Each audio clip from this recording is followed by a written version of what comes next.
And we're live. Well, Hello. What's up? hello, Paris. How we all doing? Tired. Going to be one of those nights, I see. One of those nights when the school's in there. Matt's just being goofy. I'm probably over here delirious. I'll second that. That was a great show too. That was a great comedy. Come on now. Delirious?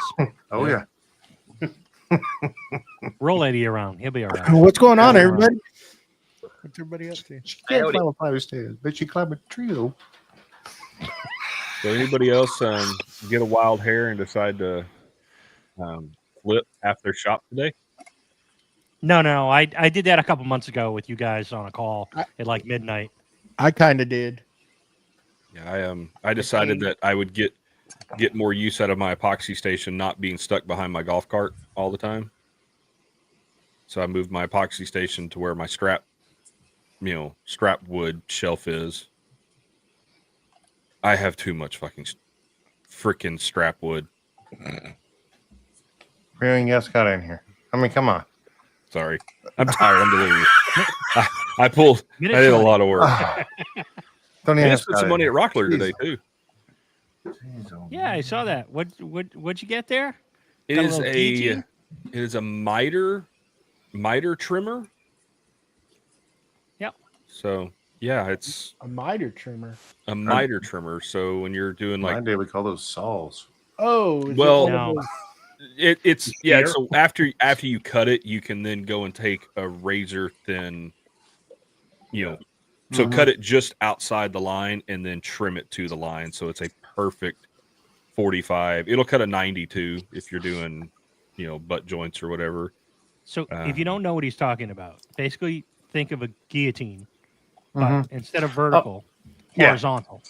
That's what I was thinking it was. And Yeah, it's use an double-ended, right? angle It's got blade one that- on each end. Yeah, so you can cut Yeah. both sides. Almost like a cigar cutter. Very Kind similar. Sort of, but it's literally on a 90, so it's trimming it up on a 45 each way. and it's I never would have thought to buy it, but I was looking back. My local Rockler is a outlet. I think that's what they call it, a Rockler outlet. So they have a returns and stuff like that in the back corner that are like anywhere from 25 to 75% off. And I was looking at it, and the area manager for the Texas Rocklers, he's a good buddy of mine. He actually commented, my daughter was with me, and he's like, I remember when you came in here when you were just a baby, because that store's been open for 9 years and she's 9 years old. And that's how long we've been going to that store. And I'm looking at this tool, and I was like, man, it's $260. Like, I don't know. And he leans over, he goes, we need to get rid of them. Would you do it for 50? I'll do a lot of stuff for $50. I'm like, well, I I came can here. contest to that. I can contest to that. Yeah. Yes, 100%. Maybe Like, you shouldn't I- have said that on here. Yeah. But I was like, well, I came out here today with a budget of about $100 to spend on hardware for the Rocksteady bench, and they didn't have everything I wanted in stock, so I'd only spent like $15. So I was like, you know what? Yeah, I'll do 50. So BJ, was that a new tool or was that a vintage Brand new. tool that was used? Okay. It was brand new. And what they do is, so it's like anything that's bought online or bought like on Amazon and then returned, they can't resell it as new, even if it was never opened. It has to be makes sold as a clearance item or whatever. And so that store and one other store get shipped all of that stuff. And, they mark it down. And after, I think he said if it's there for 90 days, it's automatically 75% off. But every Saturday, everything in stock is 50% off. Wow. So I told my wife, I was like, I might be coming by this Rockler a little more often on Saturdays just to see what they have. You know, because I end up getting, the casters that they have that you step down on. They bolt to the side of the workbench, Mm-hmm. and then Yeah, they've got big the lineup. bracket that stays on the workbench, so you can take them off, so they're not sticking 6 inches out into the world. They had those on sale 50% off, so I got 2 of them for $20. So now I can, move my casters from workbench to workbench. So yeah, I think I walked out paying $100.18. You stayed in budget. I did. Oh, I missed that. We don't have a rockler around Mass anymore. No, I think New Hampshire. I think that's the closest one. The one Yeah. closest to me, yeah. Was that Nashua? Or is it Concord? Salem. Salem. Salem, yeah. They're good for all the little knick-knack stuff. Yeah. Well, dude. Plus, when you're checking out, they got some of the clearance stuff, and I remember they had that. They had their blue glue mat on sale, and I think it's normally like 40-ish something, Mhm. and they were on sale for like $20. And I bought 3. I bought 3 of them. I haven't even taken the third one out of the box. You're welcome. They're You're welcome. great when you use them for glue. They do not last if you use those with epoxy. Yes, I've heard this. The epoxy destroys them over They time. Needed had is they're borax. always having those. They upsold me the last borax time I went. I picked up some a few items, and I like those little glue trays with the little Or just clean one. Yeah. the roller. Those are technical terms. Technical terms, people. Technical terms. Y'all know what I'm talking about. Boop, boop. Yeah, the boop boop. Yep. I got a couple of those. $4.99, I think, the last time. I'm Mm. like, oh, sure, I'll take some of them. Yeah. Boop, boop. Yeah, and those little silicone spreaders are good. Yeah. Or not silicone. And, No. Are they? That's Yeah, one by they are name. silicone. The tips. Just a tip. We might Just be the going tip. back for a wood turning class here pretty soon. Oh. Yeah, the wifey You was. have a lathe? I don't, but my wife has over quite a while. She's been hinting at, that could be fun, and so I think, and the whole time we were there, she was looking at the lathes and looking at they had a whole like sample area of turned, all kinds of different things that were turned on a lathe, and she's just like, oh, look at this is cool, and I'm like, and the manager's like, we have classes here, right? I'm like, yeah, I know. He's like, y'all do a couples day, have a date day and do a wood turning class. I'm like, that would actually kind of be fun. So Yeah, I went to the old Harbor Freight this morning, and I was looking at just because the Bauer, they came out with that new dust Yep. collector. Mhm. Hey, they've stepped it up. oh yeah, Telling you, Mhm. that That thing thing's is, also like $500. yeah, but it's nothing compared to the Grizzly. If you go and step up, it's got an actual filter on it, but that And thing has Cyclone too, doesn't it? actual, if I'm not mistaken, like 6-inch ports in it, yeah. not the 4-inch, and even the bandsaw. They're like getting away from that central machinery, and they got that Bauer woodworking saw. Mhm. That's not a bad little saw for like getting into it. It's actually I've heard pretty decent. They had some pretty good. I mean, they've got that Bauer stuff is a step up. Now, I'm just saying. I was looking at it. I was like, wow. I think I heard that the Bauer is now their pro line Mhm. that they're starting to push. And They- then, good. Yeah, Bauer. They have a really nice stroll saw from what I've heard too, Joey. Oh, look I at thought that. about taking a picture in front of it, but I didn't want to. You didn't It actually. associated with such I thing? mean, to be honest, it looks pretty stout. There's that dang camera again.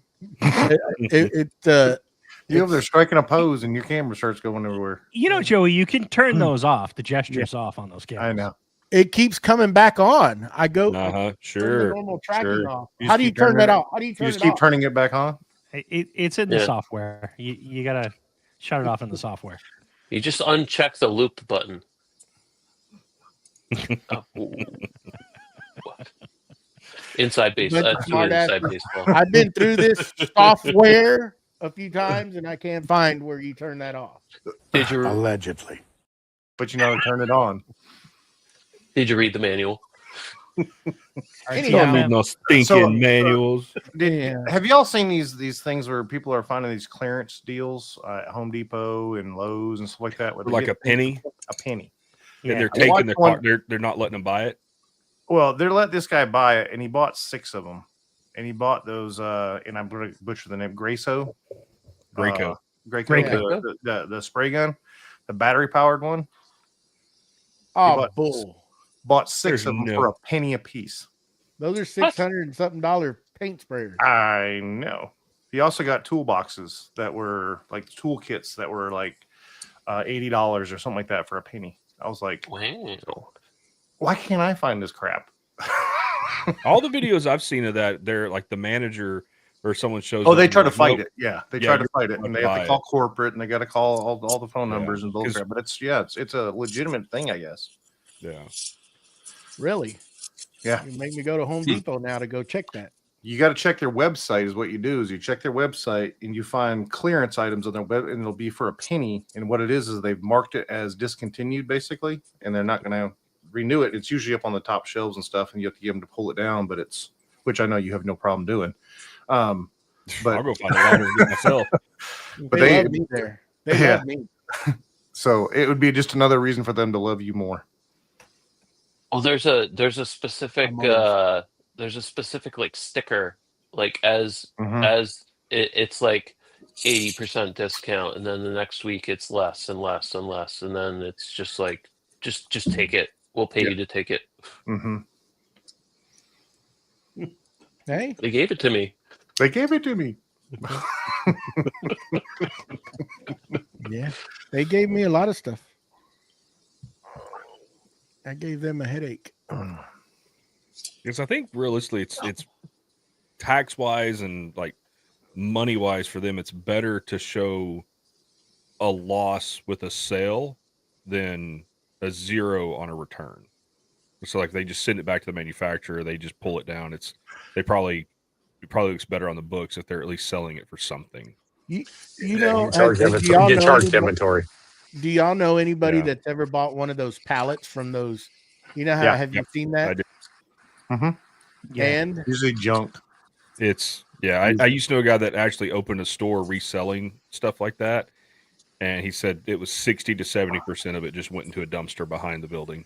So we have a store here that all they do is like they'll find buildings and stuff like that, like Home Depots and stuff like that are clearing out their stores completely because they've been in in floods or something like that, and they'll take all that material because they can't sell it no more. They'll buy all that material as a big pallet thing, and then they sell it at the store, and it's like 80% off. I mean, 50 to 80% off on stuff that you can go there and buy. And you got to look through because they got it like, I mean, they're bringing it in and it's like going out the door as fast as they're bringing it in, but it's on the shelves and stuff like that. But you can find countertops and sinks and stuff like that, but there's no guarantee on the tools, so like you get power tools, was it underwater? It's still in the box, but what's the condition of it? Like they'll have refrigerators, all sorts of stuff there. It's pretty nice. It's we've gotten a couple things from there. Some things great, some things not so much. Yeah. I knew a guy that would go to that store before they shut down. He would buy like their junk used tools or return tools, and then go to Home Depot and buy it new and put the one he bought from there in the box and return it.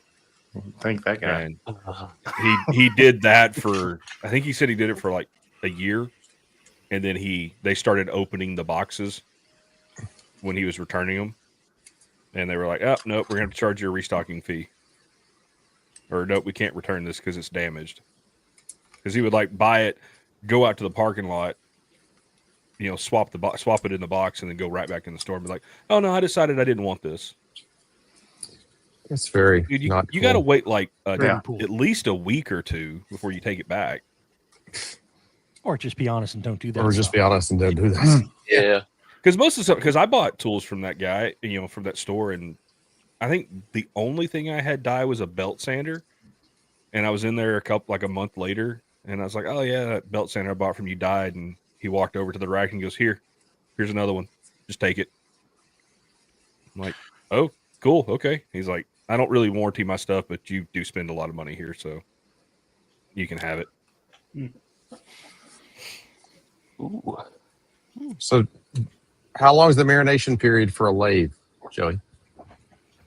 Well, I'm gonna be leaving out least of 2 town weeks. tomorrow, so depending on when we get back, and it's supposed to get real cold this week, so You know, probably not till next weekend. You know, at some point, I still need to finish hooking up the joiner. I haven't done that either. Have It's you at taken least it out of off the the crate? crate. It's out of the crate. I did clean the shop up. Joey, you Today- said it's going to get cold down there. How cold is it supposed to get for you? Anything below 60 is cold. Doesn't matter. Is this like the great freeze of a couple years ago where No. I mean, we're gonna be a under run on plumbing supplies? North Texas is under a freeze warning tomorrow night. Monday, saying it's Tuesday, we're supposed to be in the 20s. They're saying it's going to hit 32 degrees, and I'm like, and everybody's already freaking out. I'm like, it's going to hit 32 degrees for like an hour in the middle of the night, and then start climbing again. That's not long enough to freeze anything. Like, even my wife's like, should we winterize the camper? I'm like, I'll pull the drain plug out of the hot water heater. The what? The water heater. There you go. Would you say hot water heater? Yeah, the hot water heater. You hate that. Hey, I the last hear you. campsite I stayed at, it was technically heating hot water because the water that was coming through the faucet was already hot. It's technically, if it's reheating hot water, it's called a boiler. But you know, Is that like refright? Here we go. Moving on. I can't I need to stand go find my VIN number too while I'm at it. I think below 70 degrees is cold. Yeah, for you, Jeffrey. 70 is perfect. I love 70s. How cold's it going to be for y'all, Jeff? Tonight, I think we're in the 30s. Where are you at? Southern New Hampshire. Okay. A little bit north. A little bit more Yeah, north of us. Probably 40 minutes from Mustache. So, We won't tell anybody. You can tell with the accent. Yeah, we won't be cold till Sunday. Sunday night's 28, and then Monday's 21. 21 Monday night. Mm-hmm. Kicker is it was like 60 here today and gorgeous. yeah, it was, well, it's it was beautiful. 75 Beautiful here today. day. It was awesome. It was 75 here today. Yeah, it was- Yeah. I think we got into the 80s today. It's a little warm. Not, I mean, it's fine. It's perfect, but a little hot.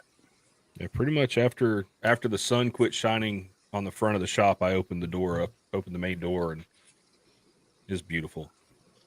That eastern sun, because my shop door faces the east. And man, when that morning sun comes up, it will get hot. Yeah. I'm loving this weather. Not having to run ACs. Don't have to run the heater. Well, that'll come up now with it getting cold. That'd be running the heaters. Nah. I wait till it gets to be about 60 in the house before I turn the heater on. Listen to the girls complain for at least 2 or 3 days. brave man or foolish. I'm not sure which one it is. I have a shop I can escape to. And they can always put on more clothes. And we have enough blankets. Dear Lord, we have enough blankets around this house.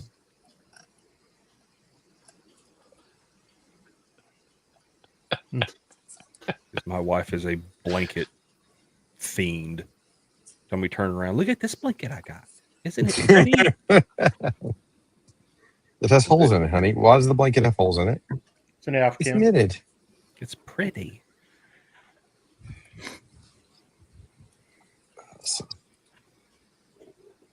I'm trying to figure out this Home Depot deal, Matt. You gotta shop clearance. Yes. You don't need any more tools. Oh, he will Really? go there That's and clean them rubbish. out. Are you kidding me? He's not even going to go there for good stuff. He's just going to go to clean them out. Well, me, I didn't need a kitchen sink, but I bought one because it was a penny. Exactly. No, I know. Well, I mean, I can't say anything. I didn't need a miter trimmer, but yet it was $50, so I bought a miter trimmer. I don't need a lot of the stuff that I get, but Well, I don't either. But then I, talk to people and I'm like, well, I could just use that one, and then I could get this, and then I could do that, and then look at this, got this. Yeah. And then Steve says link in bio, and it's just over. Yeah. from That's there. right. Link in bio. and then you got Tyler the enabler over here. Exactly. I resemble that remark. I mean, I resent that remark. That's Resemble. literally what I was talking about. I resemble that remark. Mm-hmm. You need to go look at this though. This is better. I literally Hey. have a bunch of websites that Tyler has shown us. Like when we need something, he's like, "Have you seen this?" And then you go there and you're like, "Oh my god!" Hey, I just put it out there. It's not my job to make you have self-control. I think that's what my wife said after I got off the phone with you, because she was like, "What Tyler was that?" She goes, "Is it the one that pays you to make stuff, or the one that convinces you to spend money?" I was like, "It's the bad influence one." She goes, "Oh, okay."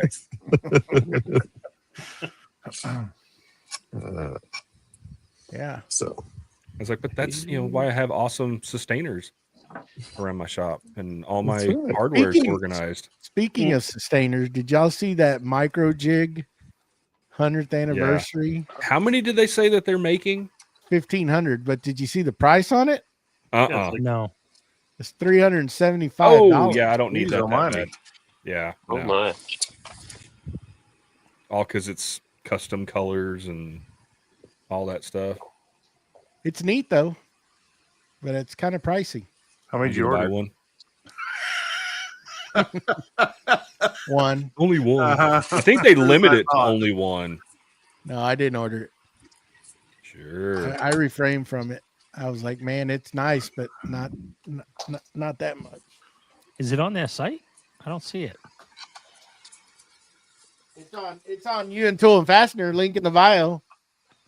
I actually used your link to go to it, and it's sitting in the cart. So Nice. Thank you, Joey. I'm pretty sure it's not going to last, though. Then again, you never know. That price, it might stick around for a while. that's kind of pricey when there's so many goodies going on sale right now. Kind of need to see what you want to blow your bubble on. It's going to even get better as we get closer to Christmas. Yeah. Wait That's a one few thing I did weeks. notice at Rockler today. They had a lot of stuff on sale. And Yeah, they Pretty cool stuff. all their Dust Right stuff is on sale right now. Um, supposed to start I on wanted Black to get Friday, that- not before. I'm Black gonna Friday wait till starts then. beginning of November now. I wanted to get that Dust Right reel, but man, by the time you get everything that goes with it, it's like a $500 bill. So do what I did. Buy the hose off of Amazon. You can get a 50-foot hose less than what their 40-foot hose is. And then Did you get it in blue though? It's got to match. You can't. it's gray. You can't. It's a vacuum hose. I don't care what color it is. It could be pink for all I care. I'm bougie. Remember, I'm bougie. It's got to match. I cannot do that. Though if you were lucky enough to be by a store that was a clearance store or whatever they call it, whatever it's called. This Rockler in San Antonio has a clearance section in it. Well, no, it has to be the outlet. Oh no, yeah, no. They Yeah, just have 'cause a they have- spot up front. 'Cause my local store has 4 of those Dust Right reels on sale for 50% off right now. Oh really? You may go buy you one and you can I'll ship it to you. Well, at 50% off. Yeah. But you know how heavy that thing is? It's probably going to cost $50, $50 to $100 to ship it. Then don't worry. I'll just buy it down here. Yeah, I was about to say that thing weighs like, I don't know, like 50, 60 pounds. Yeah, I've looked at it a couple of times to just be able to Oh, But- it's 100% worth it. It is. I love it because I can pull out 50 foot of vacuum hose, go vacuum out my cars, vacuum the shop up, and then go over there and wind it back up, and it's good. It is amazing. So, highly recommended. So did anybody? Oh no, Steve's Lee Nelson. What? Oh, you're talking about Veritas's seconds? Yeah, I did not. I thought that was a company we're not supposed to buy from. Veritas. What's the one we're not supposed to buy from? Lee Valley. Lee Valley. Which That's is right. Veritas. Yeah.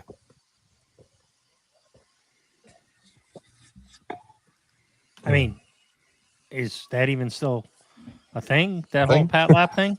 I don't know. It was in September. I don't know if it still is now.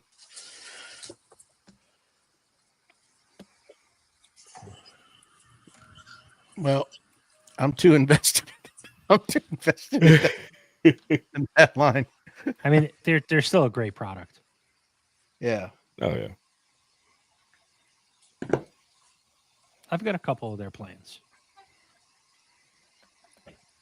Did y'all see Michael Alm's video today? Sharpening video. Yes, I have I just not. finished watching it before I got on here It's really good. with Kim. Yep. What's her name? I can't remember. her last name. McIntyre. Yeah. She was right across from us. I Yeah. know. I remember seeing her. But nobody worked the booth for me because I was there all by I myself. offered multiple times. I even brought you food and got on to you for not eating your food. Yes, dear. I hear you, Tyler. Um, Every time I saw it, I was like, ain't you supposed to be working? What are you doing out here? He's just lollygagging walked- around the whole event. I didn't even get to hug. I didn't even get to talk and hug on Joey. I mean, that was. I mean, that's all. he's It's so all. busy, Yeah, it's yeah. all your fault, BJ. Every time I made a lap, I was like, "You good? You want me to walk? You want me to hang out here?" No, I'm good. Okay. Well, we got to let Mr. Fitzsimmons over here tell us what he did today. He's being awfully quiet over there, and I know he's not quiet. Listen, Tito's and pineapple? are you Yeah, shy in fine. front of the camera, Jeff? No, not at all. Oh.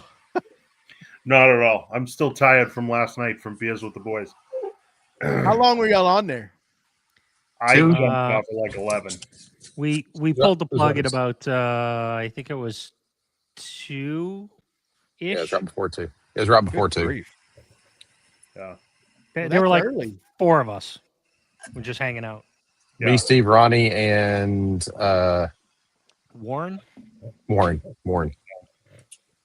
I'm still irritated at myself over that. Not anybody else. That was totally my fault. So what you got going on, Jeff? So, so I'm building a. I have a couple of storage containers here. You know, I one is just for new wood stock. The other one kind of hovers between full and empty. Because if I'm, let's say, building a kitchen, it's a good place that I can stockpile pieces that are finished out of the way. And we also have a shed that was pretty tattered and due for replacement. So we're putting in an 18 by 24 shed that will be wood shop and, well, not wood shop, but really like wood storage and a much bigger space. At times it might be able to even be sprayed in. I was thinking of putting a curtain around 3 sides, so I can spray in there if I have to. But I spent the afternoon digging for the monolithic slab that it's going to live on, and just compaction and stone and the whole 9 yards. So a nice leisurely Saturday.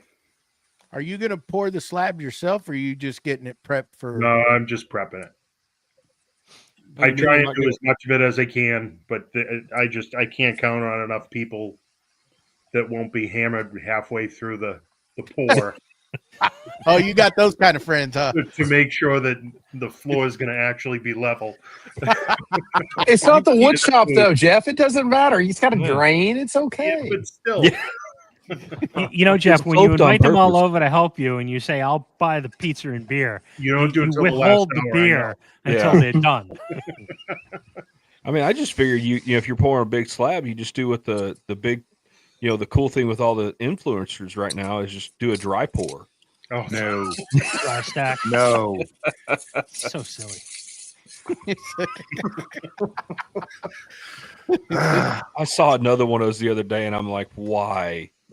yeah. I mean, I guess if you're doing little pavers, okay. If this was The a only cool for hack that I mini saw on split, those paver things was those little bags that they were doing, and they would fill them Yeah. full of Yeah. grout, tie them up, and then pack them in, and then come back through with a blowtorch. torch. Yeah, when you're done. yeah, That's Yeah, the you burn- only burning cool plastic thing I've seen. awesome. That dry pack crap don't work. I'm here to tell yeah, you. yeah.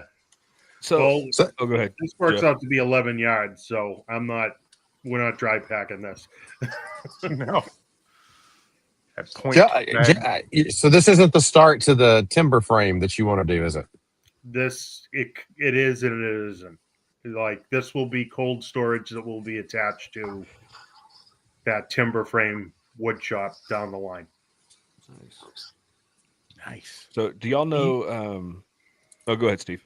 I was going to ask, did you sign up for a class through one of those timber framing schools, or I were you have going not. to? Or I have not, but if I do, it will be through Shelter. yeah, That's the one that's closest to me. It's like a 2.5 hour ride. It's a pretty sizable investment, though. Like their 2-week course is like $5 or $6 grand. Yeah. Oh, wow. But you raise a building inside their warehouse by the time it's all said and done. So you're getting real hands-on, Yeah. not just classroom time. Yeah, no, it's not just that. It's you actually there was classroom stuff at the beginning, and then I guess the following week they condense 600 or 700 hours worth of what it would take in time to do a 24 by 24 building, and of course they show you the authentic way to do it, and then they go, all right, here's where we drag out all the chain mortisers and everything else, and we expedite this. Yeah. And then the whole team of people that your classmates would raise the building in the inside the shop. That's cool. Yeah, And, besides the investment in the class, there's also the Fud Mafel toys and the other things that. yeah, that's Oh, a yeah. whole nother. Like if you think festival Those slicks get expensive. wait till you see Mafel. Yeah. Did y'all see that the price on that hand planer, electric hand planer that's 12 inches wide? No, but I saw, who was it that was using it? $3,200. Yeah, Good One hand. I was night. like, yeah. oh, Well- that'd be nice to have. For those businesses that actually do a lot of timber framing Mhm. deals, that's probably a drop in the bucket of the tools. Oh, that yeah. they have, Yeah. because those chain mortisers are pretty up there too. They're pretty Mhm. pricey. Yeah. Especially if you get the positioned ones. Yeah. Yeah. But it sure is cool to watch that stuff happen. Or the You drill know, presses. I mean, they have the small drill presses, but they got the ones that are long drill presses that are pretty nice. So what do they do with that building, Jeff? Do they sell that after the fact, after that class, or I think to my understanding, it's available for sale. Now, whether or not they pre-sell it ahead of time, or it's just part, because Shelter also sells buildings. You I can saw that. you can purchase a home through them, yeah, I saw that. or on at the least a portion of it. So the reality is, it might become a portion of a building, or it's a project that was sold, and they were going to, pre-fit it in the in the shop to begin with. That way, you can work all the kinks out before you get on site. That's pretty cool. That is a neat process. They're you're paying They're to learn. charging. You're paying to build. You're paying to build the building that they're selling. It's Yeah, genius. it's Yeah. genius. Genius. It Well, is it's just genius. like, But What's his but name? that, Was it Chris? I can see it now. Tyler's gonna be like, "Yeah, I'm gonna teach you how to print this, and I'm gonna teach you how to put all these nuts and screws in this thing, and then I'll sell it to you." I like but it. it Oh, but Yeah. it's so cool to watch when they're hand, tuning those timbers and stuff. Man, that is so cool. That's Yeah, something else that absolutely. interests the hell out of me. Yeah, absolutely. It well, I is mean really- that's kind of like the timber in that they do at the Blackthorn where they have Maker Camp. Yep. They do the timber in a month or two before they actually have Maker Camp, and then they actually build the structure Friday and Saturday. Yeah. Well, Third Coast Craftsman's got a class too, doesn't he? That's what I was Chris. saying. Yeah, Chris Mm-hmm. does it. Yeah. So Hell, that's how he built his house. yeah, Yep. that's smart. You need the labor, charge them for it. Any of y'all watch Fix This, Build That? Is a Yeah. shop build? Brad. I have. Yeah, did you see his shop build? So he's starting a I new didn't channel. watch it. I didn't watch it. So Not yet. now I will ask the resident concrete expert here.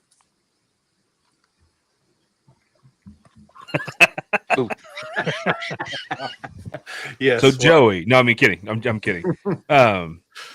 So when they poured the slab for that shop, Mm-hmm. 0 rebar. Must have fiber in it. I'm guessing that'd be the only way because No, you don't have to put rebar in it. Okay, you don't have Okay. to. But if you have differential settlement, your concrete's going to do this. Okay, because concrete doesn't have any tensile strength, and it's not going to. Once you cut your saw joint, it's going to allow it to move independent So, of. so let and me he built let a me 2-story. I'm speaking from experience because I'm actually dealing with that outside right now in my shop. Wire mesh. I'm going to have to bust concrete out and re-pour slab. And I should have known better, but I took the builder's word and they put fiber and no rebar and it broke to shit in the corner. Oh, it broke. Oh, Number 2. Oh, Hey, Listen, I'm- wire I'm- mesh is cheap. Wire mesh is cheap. I'm still pissed at the whole deal. Mhm. It was when my dad got sick and I was fighting with them. And then finally I just, I had to deal with family stuff and it got away from me. And speaking to my attorney, it's just going to cost more to try to sue them than what it is to just bust it out and redo it, because companies will figure out a way to get out of it, right? Attorney fees and everything. So we're fixing to have to bust concrete out of this shop and redo it because it moved and it cracked and there's no fixing it. So put rebar in your damn slab. Rebar. So at least number 4s around your perimeter, and then at least wire mesh in your slab. I would, but that's just a personal. And don't let them keep it at the bottom because they'll lay that wire mesh out. Yeah. And they'll just leave it at the bottom. Make sure they got somebody with a hook or something like that pulling it up into the middle of the slab. You want it in the middle. Float it. I mean, Yeah. drive Yeah. rebar down and float it. Yeah. And it doesn't help that No. we've gone through this disastrous drought right now. Like it's bad. And it almost seems, because I've been talking to Matt and I had a guy actually come this week and it didn't seem kosher what that contractor was wanting to do. It kind of seemed like he was trying to poke my eyes again. And I called Matt because this guy wanted to build he wants to go around the perimeter of the building, go 3 foot deep and about 12 inches wide and pour a concrete slab wall or concrete wall to help maintain the movement. And I was like, man, that doesn't seem right to me. And I called Matt, but what the guy did tell me is so dry outside, like the middle of the shop is like pushing when it does rain or whatever. It's kind of like it's bulging up in the middle because the difference in moisture, I guess. I don't know. Yeah. Yep. In the middle of the shop, it's still wet. He's got It's not able caliche, to- which is Yeah. a clay, and so when it gets wet, it's expanding. It's an expansive clay, and then when it's drying back out, you're getting that void that's underneath it. So now your concrete's doing this. And it's doing it. Oh, yeah. I thought you were So- more. Well, yeah, you are Caliche. You're not in the hill country. so you Yeah, don't have- no. So- So we're gonna, when I go on vacation here in December, we're gonna rent some jackhammers and we're gonna saw cut and cut a big section of this concrete slab out and then rebar into the stuff that's not messed up and then rebar the hell out of it and re-pour it. And hopefully that'll help. And I'm going to have to bring a guy in here to actually pump some foam in there and re-level some of this slab a little bit. It's a mess. Ooh. It's a mess. So they'd go into the middle of the shop and like drill holes and then do that Yeah. that foam. Yeah, it's a freaking mess, man. So you think about the cleat, it's moved up, picked it up, and then it's gone away. So now you have a void up underneath it. Yep. And the only way to be able to get it to move to where he wants it at is to fill that void and pump it up. And it can lift up that concrete. Yeah, You I've do it seen. with either mud, jackers, or foam. Yeah, I've seen someone like fix the like walkway with that foam and literally like inches. And I that don't foam- know which one's better. I still need to call of some other people. And I don't know if, using the foam or using the concrete or mud jackers that way, because they'll do it both ways. If that's better to give it more of a solid and that foam, after years will start to deteriorate and go away Yeah. versus chunking I can't- concrete down in there. I can't see the foam lasting like there's It got to be doesn't. there's got to be a time frame on that. I don't have experience with either. I've seen videos. I've sent them videos. We've only done it with if we do it, we do it with helical piers and jacking. Honestly, I'll probably be long gone before that stuff deteriorates. Who knows? Probably. I had a guy I worked with had his driveway leveled out, and 3 months later, it was right back where it started. Ooh. And they went in there and like he was curious, so he dug it out, and he said it was almost like the foam wasn't even there. It had just completely. Now, whether or not they used an inferior product, you don't know. But he was very upset, and of course, that company was out of business or couldn't get in touch with them or whatever. So Perfect. Yep. yeah.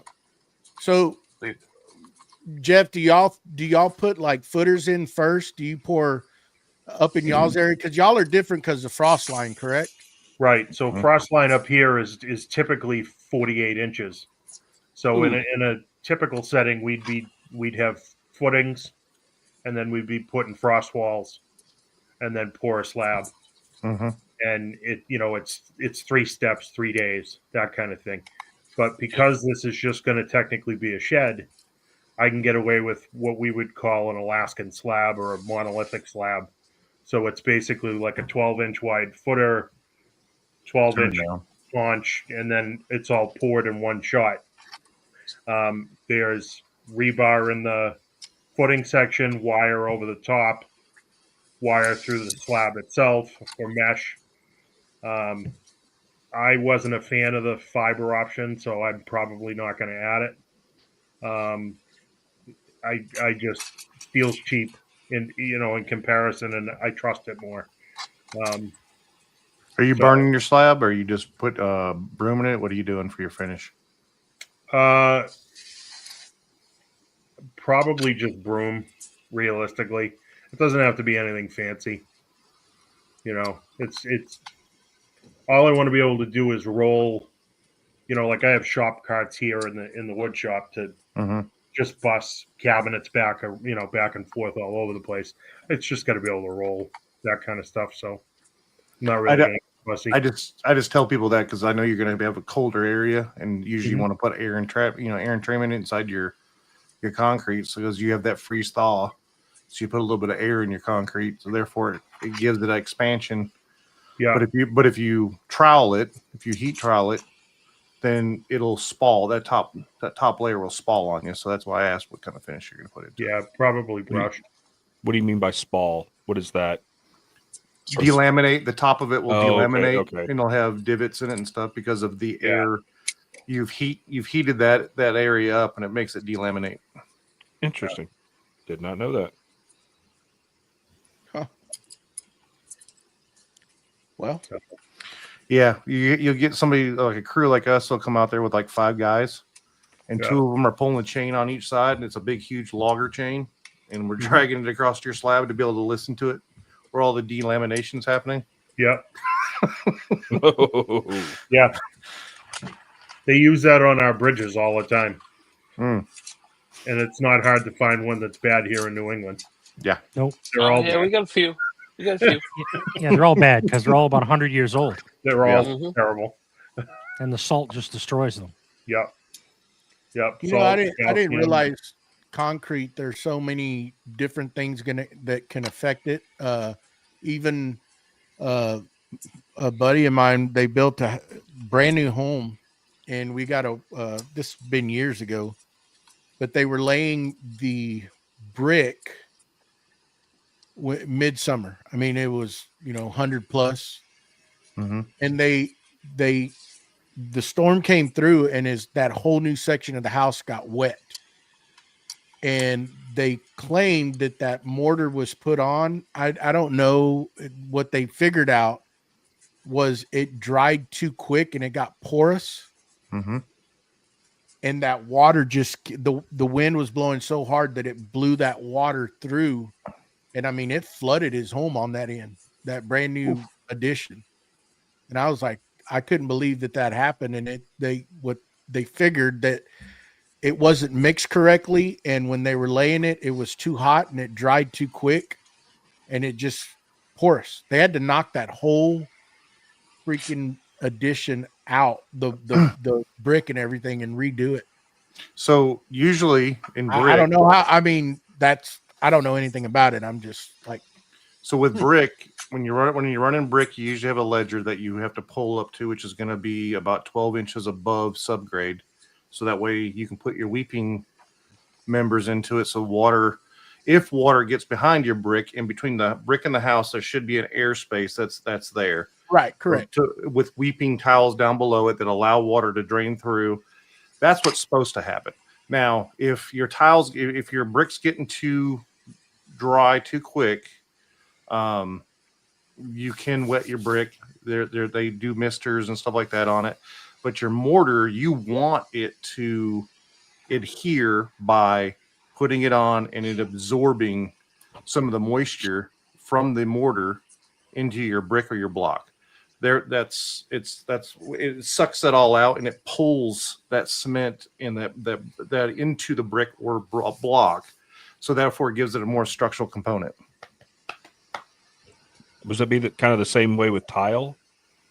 It is a lot like the same way with tile. Yeah. How you want that it to be a dry surface and it to suck too. Yes. I mean, I see so many videos of people pre-wetting tile or soaking tile before they lay it.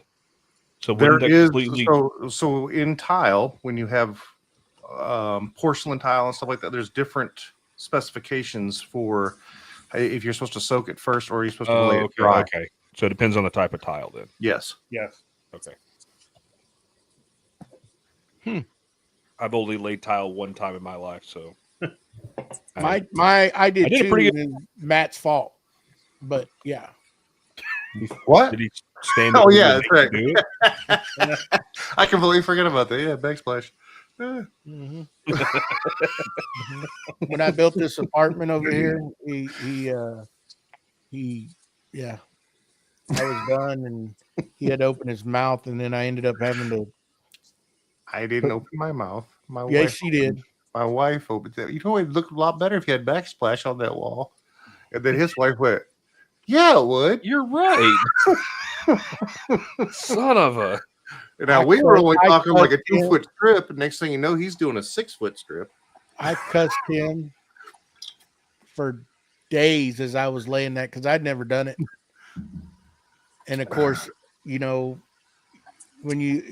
I don't know what the hell I'm doing. Just YouTube University and figuring it out, and it came out nice, but I was done. I was done with that place and ended up having to just that was a horrible week. But it was pretty when it was done, wasn't it? Yeah, it's still pretty. Did you use thin set or did you cheat and use that sticky adhesive sheet they make now? Oh no, I Oh, used saw I- that in the- no, I mixed. I mixed. I did it the right way. the home flippers, thing of choice. It's like a 18-inch wide roll of double stick tape. Whoever invented that should be. Gosh, what was That's that? gonna hard start better. peeling off a year And later. the grout comes in a caulking gun tube. You hear that crash in the night and you go, what was that? It sounded like backsplash coming off the wall. I almost sent you a video of that today, Matt. They had, I don't know if it was a bathroom or what. So it's floor to ceiling tile. And in the video, you see one tile fall off the top. And it's like, oh, well, that sucks. And then it was just dominoes after that. Both walls completely came down. It's like, and it looked like the mortar that was on the wall or the thin set was completely dry. Like nothing was stuck to any of the tile. You know what blows my mind is when I've seen some build stuff on TV and stuff when they put those massive slabs in the bathrooms on the wall, Yep. And I'm like, how? I mean, they have to be putting something up against it to hold it. I'm assuming till it dries, but Yeah. man, that thing's massive. It takes I don't know how many people to carry it in there, and then I've seen them use all sorts of weird things like T braces on 2x4s, and they brace them against walls and push out and stuff. I've seen them use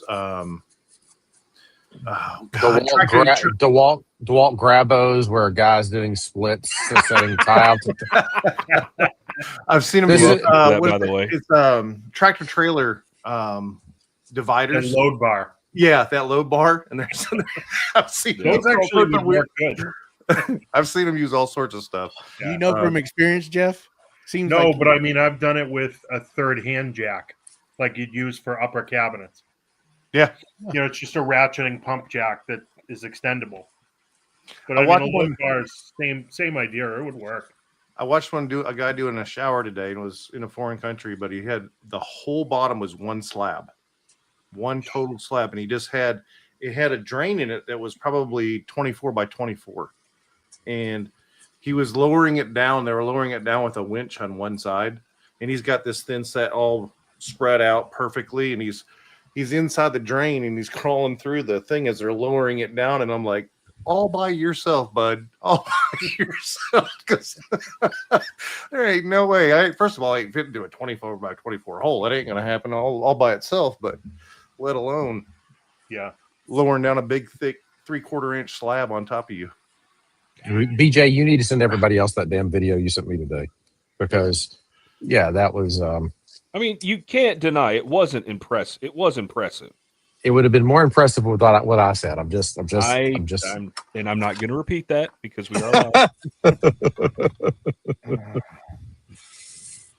wow. Hold on, let me go find it and I'll send it to the. It's group. pretty amazing what some of these contractors have to do. I mean, even watching the mayor's those cabinets last night in that yeah. home, Oh Those yeah. things are insane. wild. Yeah. There you go. Y'all go. That's the video Tyler's talking about. you're gonna laugh. Or cry, possibly cry. You never know. Your eyes may Yeah. burn. I was surprised that they're putting in those cabinets so early with such high gloss on them. And he even said that there are a few of them that are already scratched up. I mean, that's sort of to be expected, but if they can't hold up, now, what makes you think they're going to hold up at all over time? Well, I mean, they're still building the place, right? I know, but I don't think he's that far from the finish line in reality. I mean, he's talking about they could move in the next 7 weeks. Kitchen cabinets aren't really that Okay. early, so to speak, in a 3-year build or a 2.5-year build. So That is wild. That long. Yeah. he had 2 a years, he considerable said. amount of site work there, though. He was, I think, 7 or 8 months in site work, if I remember correctly. Did he say Yeah. they were blasting? Blasting. Oh yeah. It's oceanfront, I believe. It's in Maine too. It's Maine. It's everything is Lot of Rocky rock. Coast. Rocky, yeah, very it's rocky. all ledge. Hmm. So, and a lot of these places, because all the surrounding homes are generally pretty high end as well, you know, the neighbors tend to be a little bitchy about you blowing stuff up next door. So they'll take the more delicate approach and annoy them slowly and surely with an excavator and a rock hammer for the next 6 or 7 months, and just needle away at them. How do they anchor that foundation? Do they drill piers down or They'll pin it most likely. pin it? Correct. Yeah. Yeah. Like almost like a you drill into so many feet. Make sure you got confident rock. You'll have a hill anchor or some kind of anchor anchors into the rock, and then they'll have that metal coming up and filled with concrete and rebar, and then it'll have a pier or a good God, I can't think of the name right now, but a concrete foundation sitting on top of that, and that's what everything's sitting on, so it doesn't move. Yep, that's what we do for high rises and stuff. Yep. Wow. And then the other side of it is if they do find something spongy, once sucks. again, it's helical pilings and Yep. the whole building floats essentially. Mm-hmm. It almost doesn't seem worth it. I mean, that has to be a very expensive process. I mean, I would imagine it's very expensive. I know, like home. up where my I say up where my dad's at in Colorado. Any of the builders, or anytime you build anything, there is a blasting clause in the contract. Oh yeah, because it's all mountain, and it's, hey, there is a chance we're gonna have to bring dynamite in here or whatever, and blow outside, parts of the mountain. And he lucked out when he built his shop that they were just close enough to the side of the hill, that they didn't have to do that. But he's like, yeah, you have, that's in their contract that, hey, there is a chance. And he said a lot of them, there's a high chance. Have y'all ever seen blasting go on? Yeah. I mean, in videos. Yeah. So, I mean, we were out in it all the time. And two of my favorite stories of blasting were, one was we did right there on 85 and 75 where they join in here in Atlanta. There's a big, huge MARTA rail station that comes in and it cleans all it is it cleans and maintenances the cars. That's all it does.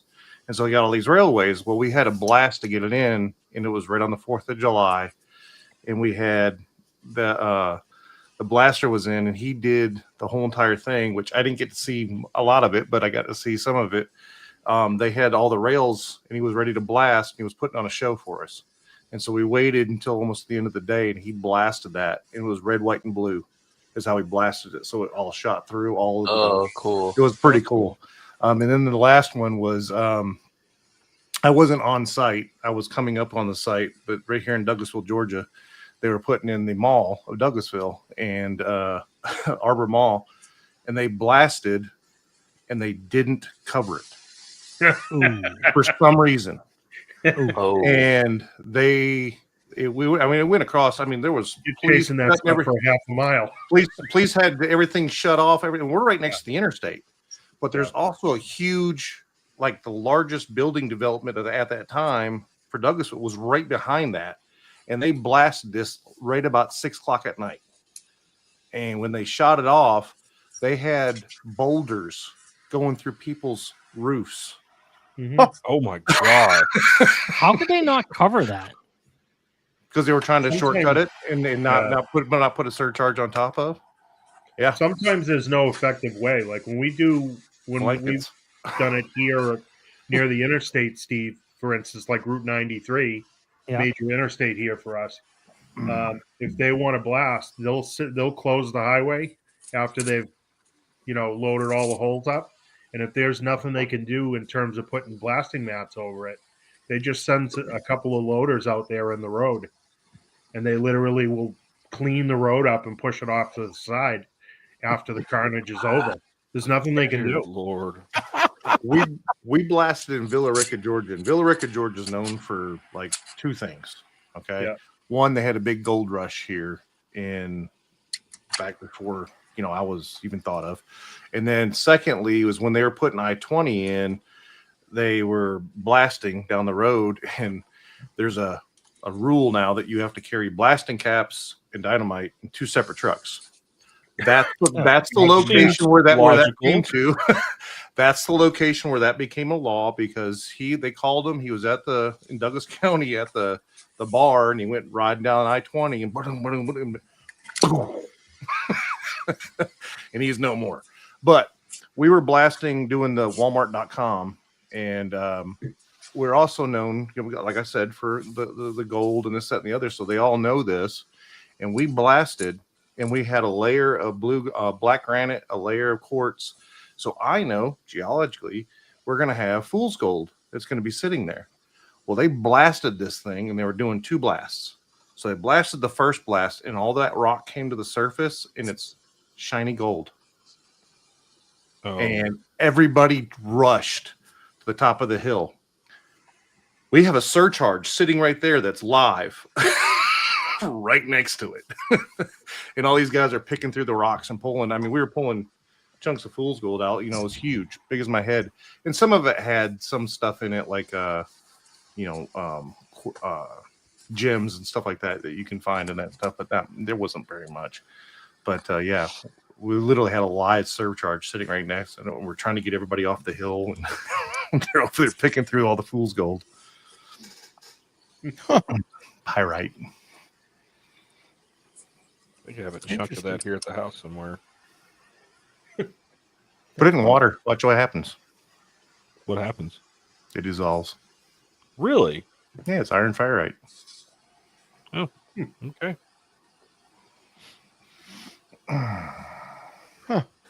You all done, Tyler? Oh Or have you Lord, run no. out of parts? Oh no, I got After more yesterday, parts. come on. I'm looking. I'm going to look at what has happened since I last looked because it's going to be rough. It's going to be a rough couple days. I can come by tomorrow and pick up my stuff. Need me to. That many, Come huh? by tomorrow and help them put stuff together. So now It's, it's time to ask my little plaques for all my sustainers.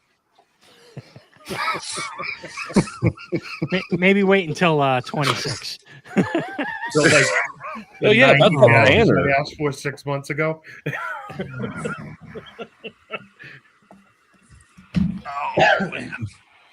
Yeah, it's looking good, but it's looking rough for looking rough good for Tyler. 27. Oh.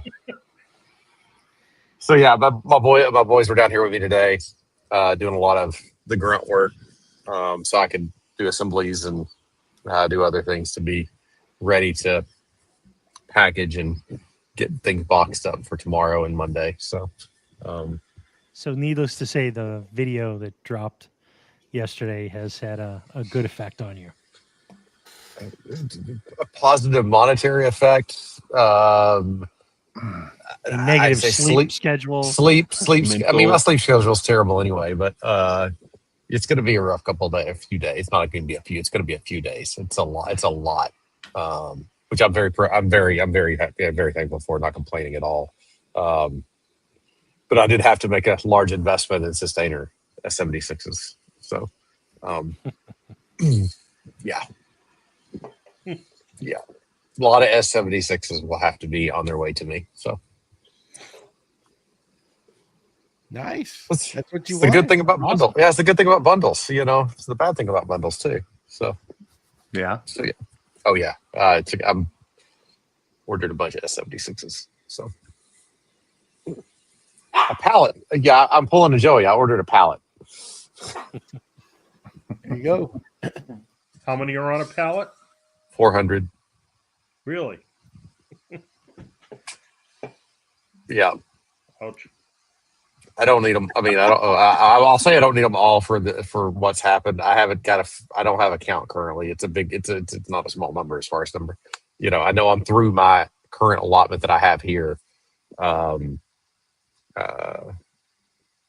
But I figured the only way I can make sure that I have the sapphire blue that I want to have from a brand perspective is to make the investment to get a pallet of them. But with the response that we've gotten with the specific bundles, it makes some sense to think of other ways to use the S76 because especially with the new rack, the 6 or the 2 that Tannis come out with. Where you can actually stack the S76s and make them mobile. Because that was my biggest complaint about them previously is they just bounced around the truck. They're just bounced around. You didn't have anywhere to put them. Yeah. And with that little rack, it makes it so much more convenient to store them. Yeah. To use them, to go mobile with them. I like the two bay ones really neat to have in a sustainer stack. So yeah, I'm trying to think of some other products and other avenues to use that. So, making an investment was, I think worth it, and it makes it a little easier to sell. So that's a good thing. It makes it a little easier to say, here's the base and it has everything. Go wild. So yeah, I have the 6 and the 2. The 2 was what goes with my normal install kit to a job every day. And then one, it's got a tray of nothing but like hollow wall anchors and low voltage stuff for cabinet lighting and just little obscurities. You know what I mean? You can push the roll around out of the way and just take that little box under a cabinet and work. Yeah, which is great. So. I need to send you a prototype of and this isn't anything new. It's been sending pictures. The Sys Surface, you probably saw it at the con, didn't you? What I had on top of the sustainers. Maybe. Ronnie has one and he's testing it. And he likes it. And then he's given me a new idea for a new product for 2025. For 26, you mean 2026. 26. No new products in 25. Yeah, 26. I was saying you were slow on the trigger there, Stevie. I was saying that for your benefit. So yeah, there's not going to be any new products in 25. I can see Sys Surf the topper will be available. But it won't be a big rollout or big launch for me, but Sustainer Store will have it. So, okay. Yeah, I need to send you one to get some feedback on. I'll absolutely test drive anything you send me. He's thinking. That's Tyler thinking. I really like, I can't, I won't say what Ronnie brought up last night, but I really like what Ronnie brought up last night. It was a good idea. It's my head's been spinning, and I messaged him earlier when he posted his picture on what he finished up for today in the ceiling area, and I was like, it'd look better with that on top of your ladder, and he goes, yeah, it would. I was thinking about it all day, and I've been thinking about it since you mentioned it last night. So this must have been after I got off the call. Yeah, we'll carry this over to the after show. Yeah. You'll like it. So I think there's only it might have just been me, Steve, Ron, and Warren. That might have been the only people on at that point. So I think it was. So, but yeah, no, I'm really happy. The number of people that have reached out and said how good a job Jason did on the video, which I agree. He did an excellent job. He explained everything so well. It was like that. That's a dang good video he did. He really did. And we're pretty close to this because we talk all the time and we've seen all these products and everything. But to see a video pull all of it together and see it all and how it all works together, you forget that sometimes. And it shows really, truly how it is a system. Yeah, that's the intent of it is how Hell, do I you I didn't even know you had that piece for the valves for the solenoid. that's real that when did I that just That was dropped recently. after the con. So Yeah. So that went up. It That's went up what We after. chatted It, about that it, when we were trying to figure out all the relays. yeah. It went up after the con because it was going to go up before with Texas. I had it at Texas Woodworking Festival and I had it at the con. It's just I couldn't get the right. I was trying to get the product shots done, trying to get everything and put it up, and it's amazing when you take so I've got a ton of product shots that need to be completely redone because when you're in a rush to do product shots, you take a quick picture and with your phone or whatever, and it doesn't end up. But when started trying to take the time to take better product shots, especially around Anchor Pod, especially around some other things, to really show, to level up the quality of the whole picture, the whole product, the whole everything, to show what we're trying to accomplish. It takes a lot of time to do those things, and when you're wearing multiple hats, it makes it difficult to juggle to prioritize that necessarily. And when the marketing agency came and was doing shots and pictures in preparation to put the new website up, having to build a basically photo area where it's not in this shop, so I don't have to tear things down all the time, but have a little faux photo area. It makes it where I can purpose-built set it up, leave it up, take good product shots, do more things that represent, display us in a different light, and but also then not trying to get consumed by that part. That's the whole thing, is the tug back and forth of everything not getting consumed with one thing or another. But Jason did a fantastic job. Aside from breaking something with a hammer, like literally while he's filming it, and he calls.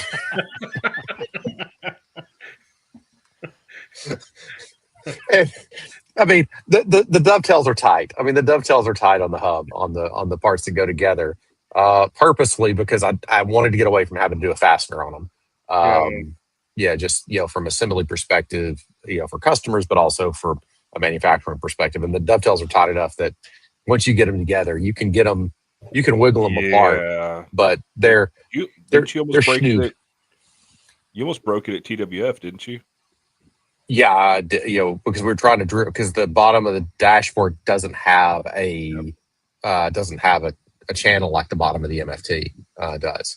And even that's where Jason had a problem with it, because it's his MFTs are on top of his cart, and so he didn't have a whole lot of room to work to get the nut started, and so it was a little frustrating for him.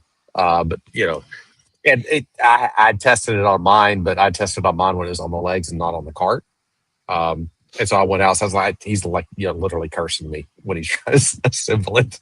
And he's like, so I went out and mine's on the cart now. And I was like, yeah, it is a little tight as far as the size of the fasteners. So I'll make an adjustment on the size of the fasteners to make them a little bit longer. So when you're putting them in, and the rail inserts running away from you up higher into the channel, that you can chase it down. So I'll need to do some testing on that to pick the right size. But good feedback from him. Great feedback from everybody else. They've asked questions, and I've spent a ton of time chatting, both on Instagram and then on the chat tool on the store to answer questions, and a lot of really great compliments to Jason, for the job he did, and people wanting more explanatory video of how to assemble, how to do this. It's kind of stroked the appetite, and so that's over the next couple of weeks. One of the projects, along with course, getting orders fulfilled is to do some content around just 3 to 5 minute videos of how to's and explaining the differences, because that's still can be lost a little bit of what's the difference between anchor pod and that series of that series and bench grip. And so talking about those, and then component grip when you start talking about the rail, the rail component or the shaper component. So we get a lot of good feedback and a lot of work ahead, but that's why I started this, is to grow it and get it out there. So that's just leveraging the momentum that Jason has helped kick off. So The anchor pods. Now, I know you have like a piece of gasket material you put around so that you can suction down. Do you recommend sealing the top of the MFT top? it depends. So like mine, it's going to get a better seal. Full Right. stop. I mean, if you're not pulling, the MFT or like the dashboard, they're more Medite. They're not exactly MDF. If you have like a cheap MDF top that you've gone to, Home Depot and picked up the cheap MDF, yes, put shellac on it, seal it. That's tough, So, 100%. that stuff you're just going to pull. You're going to pull right through. But something like a Medite, a True Pan or a Fibrex or something that's more HDF that has a surface on it, it's probably is not a big a deal. But if you want the biggest pull you can get, or you have a weak vacuum, this is something that I've tried to make note of, and I'm sure we'll get feedback from. Like with the DeWalt Grabo, it works great for the track saw. It works great for the shaper. It'll work fine for a pod or two. It'll work okay sometimes ish with anchor pod. If you use it if you don't seal, that would be the one, because it doesn't even have as much meat as the regular Grabo does. Yeah. So those are the types of things that would be a good time to seal it. If you're running like even the little vacuum or the little pump that Jason showed is one that we recommend. I mean, I have it, that we had at the con, and then it's the one that I use out in the ancillary shop. It has enough, especially if you look at the cross section of the fittings and the valves and everything else. You can't pull much more than probably 3 CFM total. If you have a bigger one, you can't pull much more. You can just kind of counteract the leaks a little bit more if you got up to like a 5 or a 6 without going up to like a 3/8 hose or something bigger. But yeah, those are all things that it's just a matter of surface area, one, and then and vacuum loss. I mean, those are the two things that you're always trying to find the balance of. So it's I got feedback. Somebody said you need to do a cool video for social, like a kid, hanging a kid from a wall or something, as a joke, to as a viral moment. I'm like, doesn't really go with the brand ethos, but it's not a bad idea. So the application to surface area. That's all it is. It's just the application to surface area. Exactly. So, but I'm glad he said system. I'm glad Steve you said system, because that's. You guys know me well enough that it's there's a reason that there's SYS, SYS and everything that we're trying to design and do is because, we took the cues from Sustainer, that was the beginning of things. But the reason we took those cues is because it is a system that integrates across, and for us, it integrates across families, from SysGrip to SysFit, so that you have fit outs that, you can carry your SysGrip to places, or, organizers where you can put pods or whatever it may be, that there's some interplay, always some interplay between, all the different members of the different families. Because anytime I'm going to design something, that's the way that I'm going to think about it, is how does this extend across everything to make, the easy cheesy thing to say is, your workflow, be, have no limits to what you can do with your workflow. And that's, That's what we're trying to do, at least.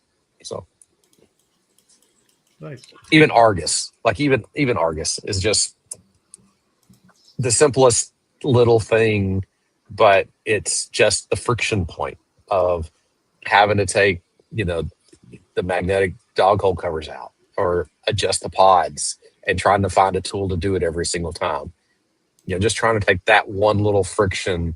I know Jeff, you're using it for a different purpose altogether, but just to take the little frictions out of the workflow is the key thing.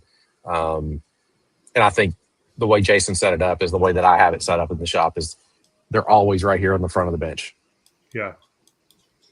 Yeah, he's got what, 3 zones or something? Yeah, he's got 3 zones. He'll probably end up with more when he redoes his when he's talking about redoing his bench and what he'll do. And I'm gonna think he's probably going to end up doing a couple more anyway once he kind of gets used to it and plays with it.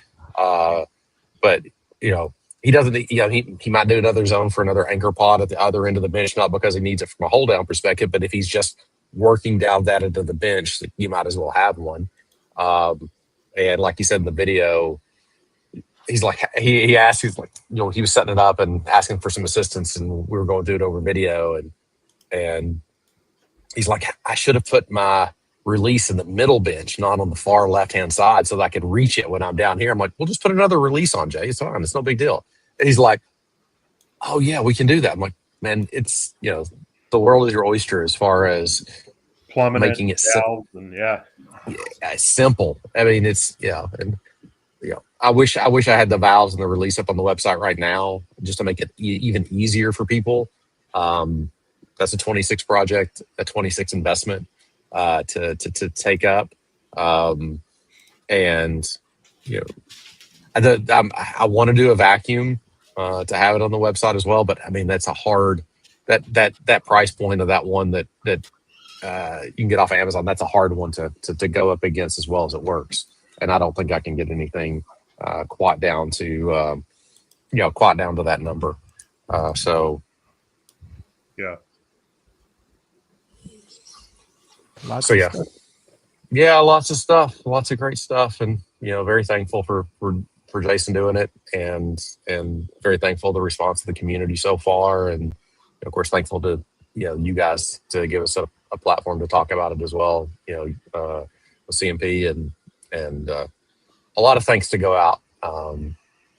Anytime in business, there's you never make it on your own. You've always got support from a ton of different people. And I'm grateful for it. I've said it a couple of times about being privileged to have a video, but even more privileged for the support that I've gotten from so many people, and calling them friends as well. So, What was the one question they asked you that the hardest thing to do on this? What's the hardest thing to do? oh, getting marketing, getting my name out, getting it out in front of people. That's the hard. You can design the best damn widget in the world. You can design the best damn widget in the world, but if you can't get it in front of people, nobody's going to know you have that widget. And that's the thing that's, I try to make an investment in the tooling that we're using, the products, to have the right filament, to have, to have the right, machining, available to us, but also to try to invest in the marketing to get it out to people, because you got to get it out to people to make any money in it, but also to it's silly to say sometimes, but I want people to have a better work. I want people to have a better workflow, and I want people to enjoy more time in the shop and not be frustrated with things. And anything we can do to sand down those rough edges. Now in this call, I like to enable people to make bad monetary choices and to Link in bio. curse me. Link in bio. Curse me. We love to spend everybody else's money. Oh yeah. Oh, it's a fun. I mean, time. I was gonna say, Tyler, it helps that you're. I absolutely love what you're doing with that script stuff. Like that's freaking amazing. You got an awesome product. You know, Appreciate it. like I'll give you a little golf clap. So, no, it's great. It's been a great response. I'm a little. I've tried not to look too much today because it's just going to make me nervous as hell, and just work through the process of making sure I have everything so I can just start pulling bags, putting them in boxes, and getting them out. Hiccups have come up. Be it from the gasket stuff. Foam has still been a little bit of a bugaboo as far as getting the being way too particular on the foundation kit and having the foam be cut specifically for an S76 as my packing material because I'm being way too me. And that's bit me a little bit. Having to order 3 miles of tubing to get the right tubing, which was supposed to show up today. Hopefully it shows up on Monday. So, yeah. Still waiting on that filament too. Lost at sea. Yeah, lost at sea. Was it in one of those deals one of those containers that? I hope not. Fell No, off. it's on FedEx. No. So I will say that we were looking at changing filament to the sapphire blue for pods and stuff, but we're not going to do it until we can dial some other things in because we're so far with the testing, there's enough material shrinkage, especially with it's not as big a deal with like normal bench grip pods because they're not as dimensionally challenge or the dimensional tolerances on them. If it moves 0.5 millimeter, it's not a big deal. Just tell them. But on anchor pod, especially like Magnus, where we have bench pups that you have to register against, any movement is bad movement, and so we've got to dial it in a little bit more. So I've made another investment in our existing filament, just the normal stuff. To tide me over until I get it dialed in, because this doesn't meet what I want to do yet. So